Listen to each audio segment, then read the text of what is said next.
Hello and welcome to our conversation on financial reporting.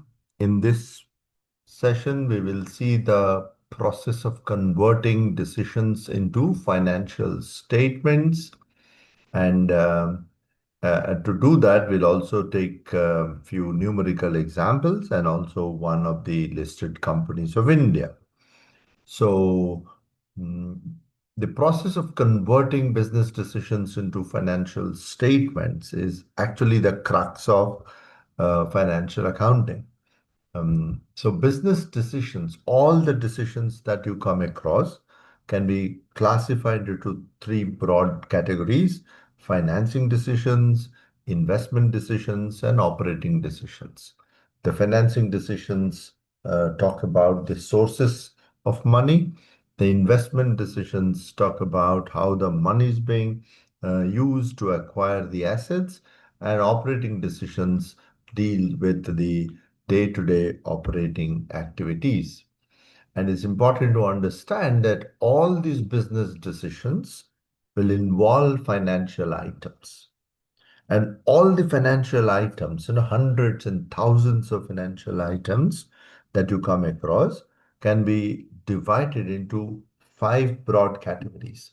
And remember, these uh, mm, decisions classification, items classifications have been elaborated in the the conceptual note for preparation of financial statements or conceptual framework of financial reporting issued by the Institute of Chartered Accountants of India.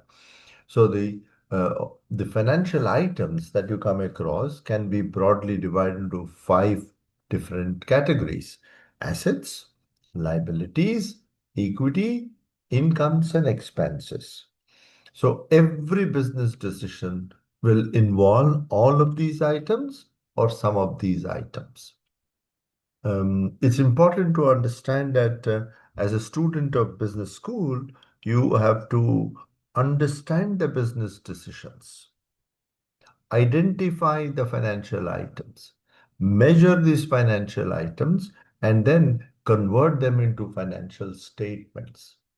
And the financial statements are balance sheet, income statement, cash flow statement, and the statement of changes in equity. In this session, I'm not defining these items or these statements or these decisions. If required, we will discuss that in some other session. Because the objective of this session is to take a numerical example to show the entire process, that all decisions will involve financial items, and all financial items will find a place in financial statements.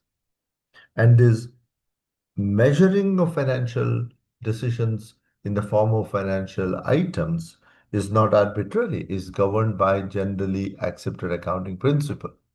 So when you open the annual report of any company, of any country, for that matter, annual report not necessarily of a company, any organization, the financial statements will have set of financial items. And the financial items are the manifestations of the finance of these business decisions. So you have to observe the numbers and understand the decisions, or observe the decisions and convert them into financial statements. Either way, what you're trying to understand is the business decisions. So in order to understand this flow or the process as a generic flow without getting into the nitty-gritty of measurement or touching any accounting standard, just to consolidate our the model, which I call financial accounting model, let us take a hypothetical example. Okay. So these are the transactions of a company called XYZ. And this XYZ is an IT consulting company. And remember, this is for a particular period, and the period is 1 month. As I mentioned here, this accounting process is governed by the GAAP, And one of the important concepts under the gap is the accounting period concept. The accounting period concept says the profit to be determined for a particular period. Financial statements are prepared for a particular period. The period can be a year or a quarter or a month or a day or a week also. But the statutory accounting period for a listed company is a period of 12 months or a quarter. So in this example, we are taking 1 month as accounting period. And we'll convert these financial items, which are the reflections of the decisions, into financial statements. The statements that we are using for this exercise are only balance sheet, income statement, and cash flow statement. Balance sheet as end of the day, at the end of the month, on 30th March, 30th April in this case. The income statement is for the period, that is April, and cash flow is for the period. So XYZ started an IT company on 1st April with a capital of 200,000. So the company has received capital. Company has received money. Why did they receive? From whom they received? They received the money from the shareholder. Money received from the shareholder is called capital. You have to ask this question to yourself. Huh? That's what I often say. Try to talk to the numbers. Engage in a conversation with the numbers. Is this receipt an income? The answer is no. This is a source of money, and within the source, it is a capital. Similarly, the company raised 12% bonds on 1st April. Once again, the company received money, not from the shareholders, but from the bondholders. From the bondholders, a 12% bond will write down bondholders. Okay? And this 12% is the rate of interest because bond is a liability. So there is an obligation on the part of the company to pay interest and repay the principal. Is this money raised by the company? Is this money raised by the company or received by the company an income? No, this is also another source, and this is a money received from the outsider, so it is a liability. The company acquired a right to use a corporate data from local supplier for 20,000. Now, this company is a service company, yeah? So therefore they need knowledge base, database in drawings, so that they can do actually consulting services. So they acquired this database, and because it is a right to use, it's an asset for the company. The company has acquired the asset, right to use the data. The right to use the data is an asset because it will enable the company to generate future cash flow. But did the company pay money? Did the company pay cash? The answer is no. The company did not pay the cash. But whereas the company, will it pay in future? No. The consideration they paid is by issuing shares for the company. So the company has received the right to use the data, and they have actually, instead of paying cash to them, they have issued shares to them. So now the supplier of that shares is that database has become the shareholder of this company. That is why you can see the capital of the company has increased by 20,000. Capital was 200,000. The capital was 200,000 received in the form of cash, and now they have received another 20,000 in the form of the non-cash item. The capital has increased not because of issue of shares for cash, but the capital has increased because the company acquired an asset, and in consideration of that asset, they issued shares. The company has issued the shares. Now they have asset, they have loans, and they have capital and the corresponding cash in hand. So they got a business plan preparation consulting work and they delivered the service and the company received 250,000. Once again, company received 250,000. Why did the company receive this money? This is a revenue from the consulting business. What consulting they've done? They prepared a business plan. And for that, they charged 250, and that is this capital? No. Is this a loan? No. But this is an income for the company. Now just observe these receipts. So during this period, the company has received 550,000. Receipt is a cash inflow. Is every receipt an income? No. Some of the receipts are capital, some receipts are liabilities, and some receipts are incomes.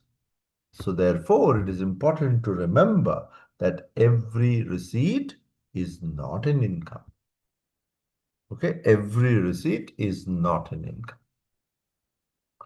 And during this month of April, the company paid salary to the consultants. So what is that? This is the expense incurred by the company. Expense incurred by the company. Did they pay money? Of course they paid money. So it's an expense and a payment. Observe that. It's an expense and a payment.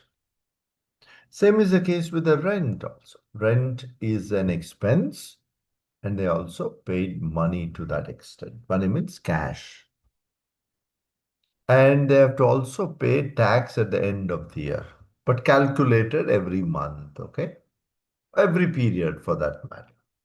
But before you calculate tax, tax is always calculated on profit before tax with some tax adjustments. We're not getting into the tax policies and principle. We'll just use this understanding tax is equal to the profit before tax into tax rate. Into tax rate. But where is the profit before tax? Therefore, we need to find out, is there any other expense left? Yes, there is loan sitting on your balance sheet and there is a commitment of 12% interest, though interest is nothing is mentioned whether interest is paid every month or whether interest is paid on quarterly or monthly. Let us make an assumption here. Okay, it's a business decision that interest is payable annually. Is payable annually. Later on, we can change that. Is payable annually. So every month they're not paying. But why should I record it? We need to record it because of the accrual concept. Because we need to record it because of the accrual concept. So interest is calculated on the loan at the rate of 1% per month because it is 12% per annum. Did the company pay interest? No, the company did not pay interest because interest is payable annually. Okay, still I just would like to show in the income cash flow statement as zero, just for our presentation point of. So an expense not paid is a liability. But you may ask a question, why should I record it when I have not paid interest? And that is a very important gap principle that is called accrual principle. Record the transactions immediately at the date of happening of the event. So now you have the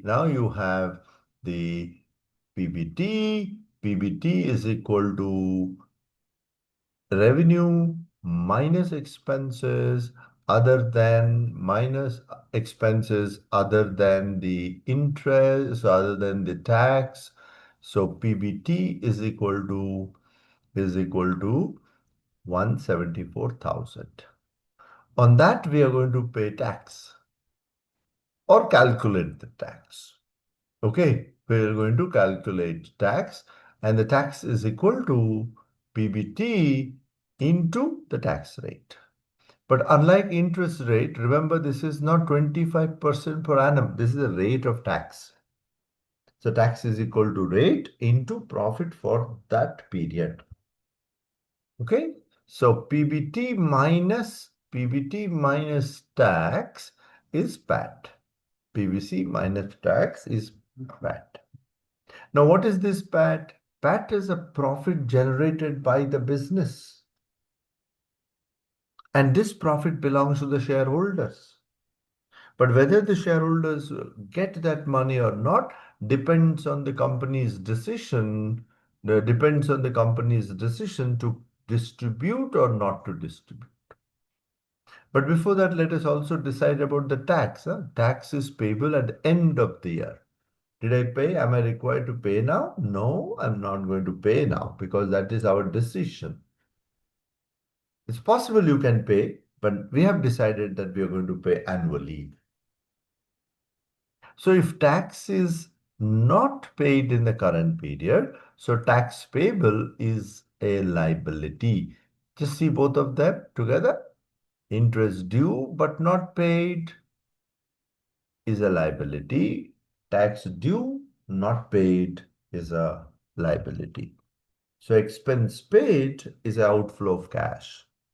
Expense not paid is a liability. Now then comes an important point of a decision. This profit which the company has earned during the period, the profit that the company has earned during this period of month of April, what to do with this profit? As we know that the profit belongs to the shareholder, but whether the profit will be received by the shareholder or not will depend on the management's decision. Let us assume once again no dividend. Suppose the company decides that I'm not going to pay dividend, so no dividend. If the company decides not to pay dividend, not to distribute profit, profit will become retained profit. Profit will become retained profit. Observe that profit 130,000 has become no dividend, so it has become part of the source.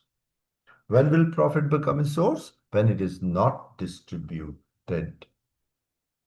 Now let us find cash in hand. Cash in hand is equal to cash available because all transactions done. Then minus the cash payments. So cash in hand is cash receipt minus cash payment. And what is this cash in hand? Cash in hand is a asset. Cash in hand is an asset. So observe this. Retained profit comes from the income statement. Cash in hand comes from the cash flow statement into the balance sheet. This also conveys a very important message that all the financial statements are interconnected and interdependent. Observe this, our balance sheet automatically gets tallied. If there is a mistake somewhere, if you have missed some item, the balance sheet will not. But why will the balance sheet tally? Balance sheet will tally because of the very basic principle of accounting, that is the dual aspect, that A will be equal to S. Whatever is a complex decision, whatever is a complicated business you are handling, but A will be equal to E plus L. A will be equal to E plus L. So observe this, all the decisions will involve financial items, and all these financial items will appear in the financial statement. As an analyst, as a manager, as a user, will start using these numbers: profit, cash. Observe profit. Profit is 130,000. Why did the entire profit become retained profit? Because I've not distributed the dividend. Not distributed dividend. For example, if we decide, let us make small changes here. If we decide to distribute dividend, observe what will happen. If we decide that, dividend entire profit distributed, among the shareholders. Who will decide? The management will decide. So if entire profit is distributed as dividend, you see the retained profit has become zero. There is profit. The company has earned profit, but has distributed the profit among the shareholder. In this case, the entire profit has been retained. So this is a very important management decision. Distribute or not to distribute the profit. In the same way, if I say that, no, I'm going to pay interest, so in that case, interest payable will become zero. If I decide to pay tax fully, then tax payable will become zero. But whether paid or not paid, you observe profit is 130,000.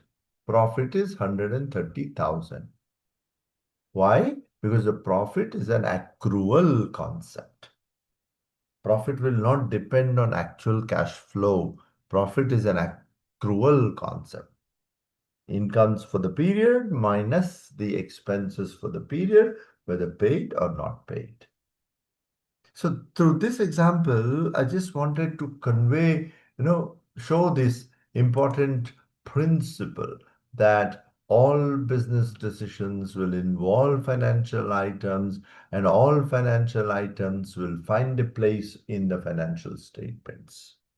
So by observing financial statements over a period of time, as a B school student, you should remember this. Financial statements are interconnected and interdependent. That's one. Are interconnected and interdependent. Don't see financial statements in isolation. They're all connected. That's number one.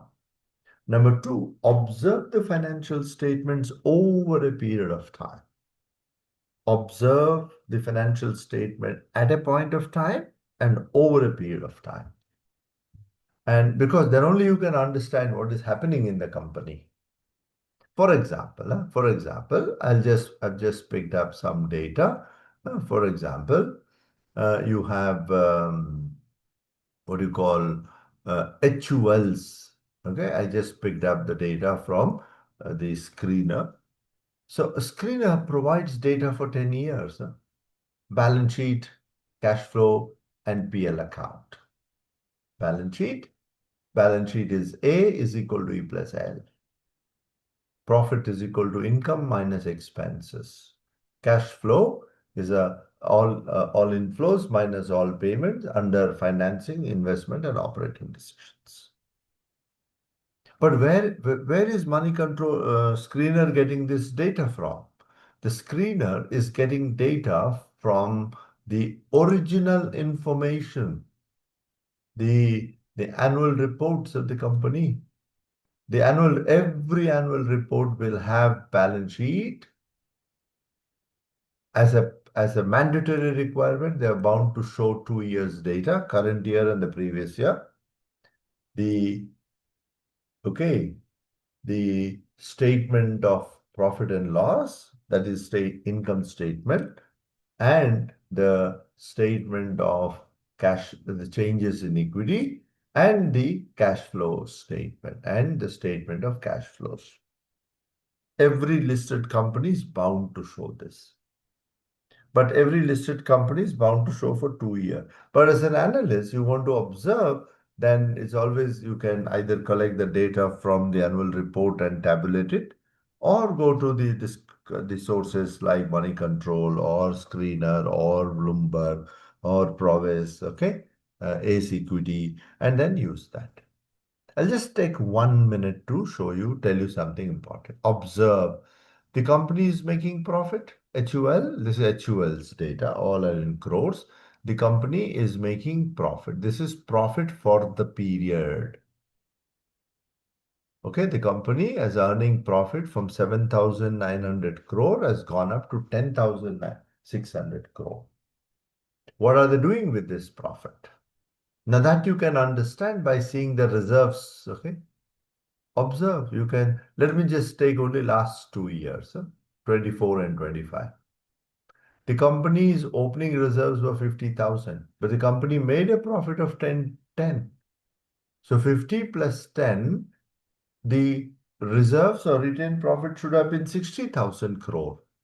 But why is the company having only 48,000 crore as reserves? You know why? Because the company has distributed a dividend of 12,000 crore. So you by just observing these numbers, you can see that the company reserves have gone down. Why will the reserve go down when the company is having profit? The company is having profit, but the reserves have gone down is an indication that the company has paid dividend. And cash flow statement is very clearly showing that the company has paid dividend. Here, negative is a payment, 8,000 crore, 7,000 crore, 9,000 crore, 12,000 crore. Every year they're paying dividend. Who is paying? The company is paying to the shareholders. So, when you observe these numbers are the reflections of the decision. See, here nothing is mentioned. But still, we are able to say the reserves have gone down, not because of the losses, but because of the distribution of profit. And that is why we always say that observe that interrelationship. Financial statements are interconnected and interdependent. Interconnected and interdependent. Every company is bound to show these annual report, these financial statements. But you may ask, but where is the accounting equation behind? The companies are not required to show the accounting equation. As per the GAAP, they are required to show the financial statement. But of course, if you can definitely prepare the accounting equation, right?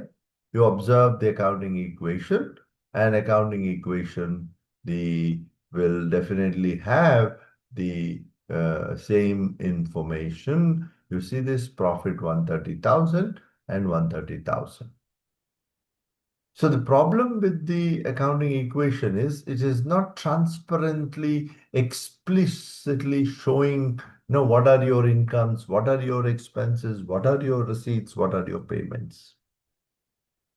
So therefore, as an analyst, always try to observe the financial statements and understand them. Before I close, I just want to repeat that all receipts are not incomes. All payments are not the expenses, okay, because there is a dividend here. So you keep on watching them. To summarize, as I said, that you need to observe the decisions, classify the decisions, identify the items, measure the items, convert them into financial statements, and start analyzing, examining the interrelationship and understand the decisions behind those numbers. Thank you very much.